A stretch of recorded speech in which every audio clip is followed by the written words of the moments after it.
I've had people ask me before, Jesse, can you be bought? And the answer to that question is almost always yes. My goodness, of course.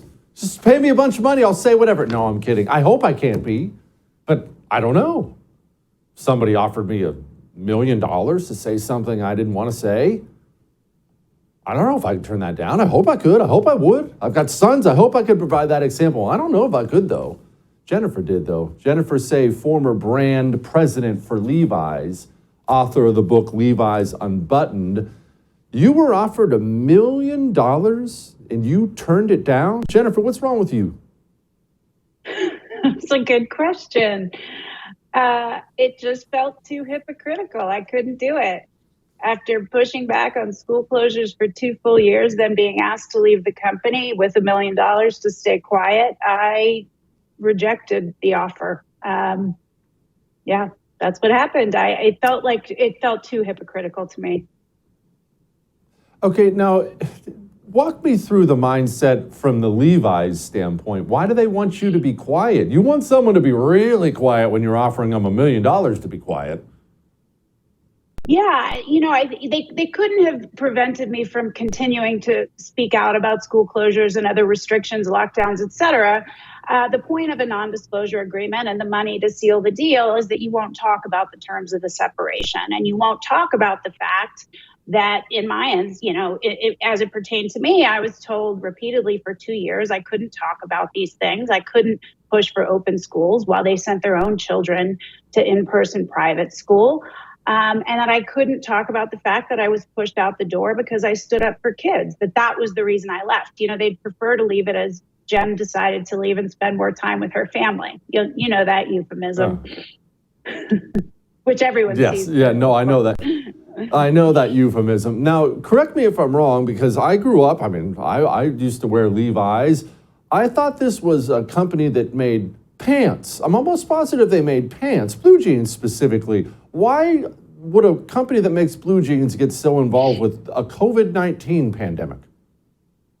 It's a great question. They get involved in all sorts of issues. And, arguably Levi's is not alone in this. Companies are now all about politics rather than product excellence.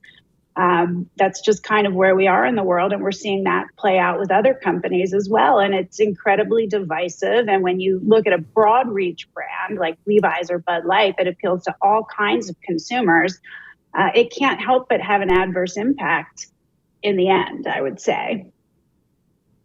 Okay, Jennifer, you've been in these high-powered boardrooms. No one invites me to any of these things, understandably. So walk me through the thinking at a corporate level, because when I picture this, now I'm sure I'm probably wrong, but I picture a bunch of highly educated people, probably fairly high IQ people, trying to come up with reasons or ways for the company to make money. What's our advertising budget? What's our labor costs? Things like that, normal conversations.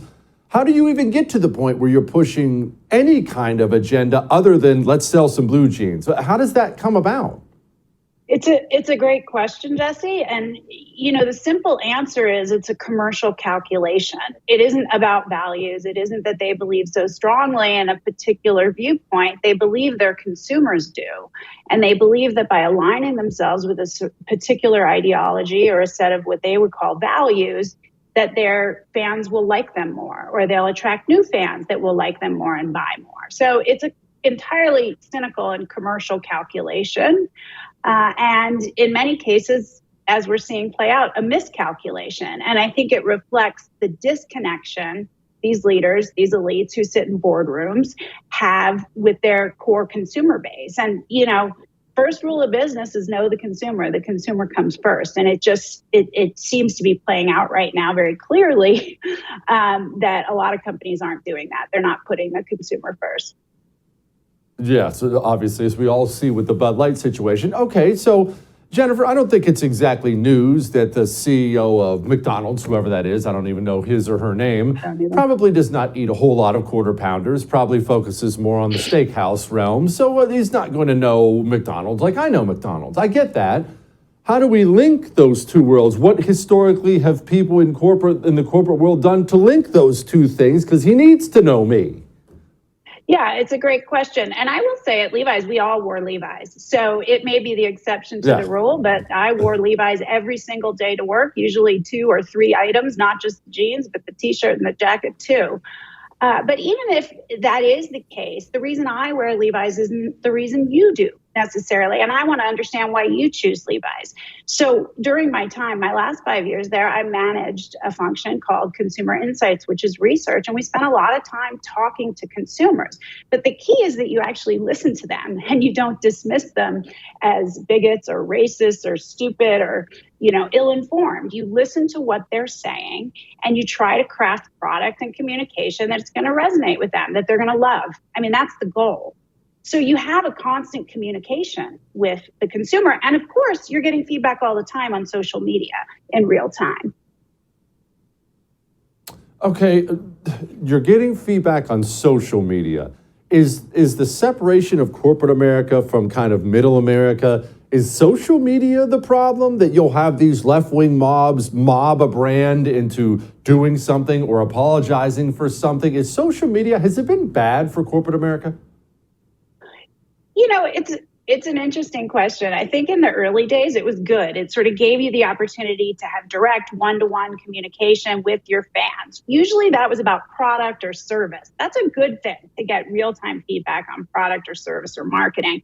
But certainly what we're seeing now is it amplifies some of our worst mob instincts. And I think companies and CEOs in particular are cowing to that pressure in a way that is unhealthy for their business. And they're distracted essentially from the core mission of a business, which is to provide great product, support it with inspiring marketing, and treat employees well. That's the job. The job is deliver profits to the bottom line, but they're constantly monitoring social media. And as you've stated, there are mobs, which, kind of want to attack and take you down. Now, in the case of Bud Light, which you've mentioned, it's been effective. Bud Light sales were down more than 20% in April. Oftentimes, it's a lot of noise about nothing. But in this particular instance, the fans felt betrayed by the marketing initiative put forward by Bud Light featuring Dylan Mulvaney.